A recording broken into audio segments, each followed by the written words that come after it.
بسم الله الرحمن الرحیم. در اولین درس چپتر اول پلیلیست زبان سی ما درباره پروگرامینگ و یک مرور به زبان سی میکنیم که چه قسم دیولپ شد.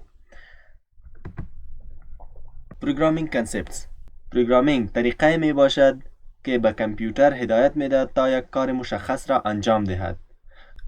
آن کار عبارت از پرابلم سالوینگ می باشد، لاجیک می باشد و یا هم کریتیویتی می باشد. توسط همین مفکوره پروگرامینگ ما می توانیم سافتورها، وبسایت‌ها و غیره را بسازیم.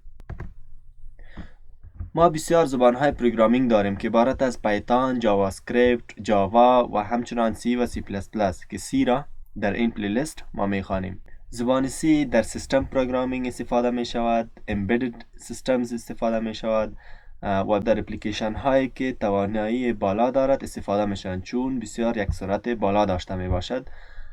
It provides low level control and efficient memory management. low level به این معنی که بسیار نزدیکتر به زبان خود کامپیوتر می باشد که عبارت از بینری لنگویج و یا 0-1 می باشد.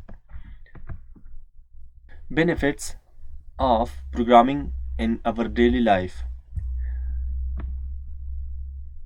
فواید پروگرامینگ در زندگی روزمره ما عبارت از اتوماسیون می باشد که دنیای امروزی را در تغییر آورده است. همچنان کریتیو اکسپرشن، ما می توانیم چیزی که در ذهن ما می باشد با وجود بیاریم توسط پروگرامینگ. کریتیکال تینکینگ، پروگرامینگ از زاویه های مختلف در بخش های پرابلم سالوینگ، لاجیکال تینکینگ و همچنان در انالیتیکس همراه ما کمک می کند. حالا درباره دیولپمنت آف سی لنگویج می خوانیم. زبان سی در 1972 توسط دنیس در یک لابراتوری امریکایی به نام بیل با این منظور تا اپریتینگ سیستم یونیکس را بسازند به وجود آمد. دنیس ریچی همچنان به اسم فادر آف سی لنگویج یاد می شود. چرا باید ما زبان سی را بخوانیم؟ Foundation of other languages. زبان سی به اسم مادر زبان ها هم یاد می شود چون بسیاری از زبان های دیگه مانند سی پلاس پلاس، جاوا، پایتون را توسط زبان سی نوشتند.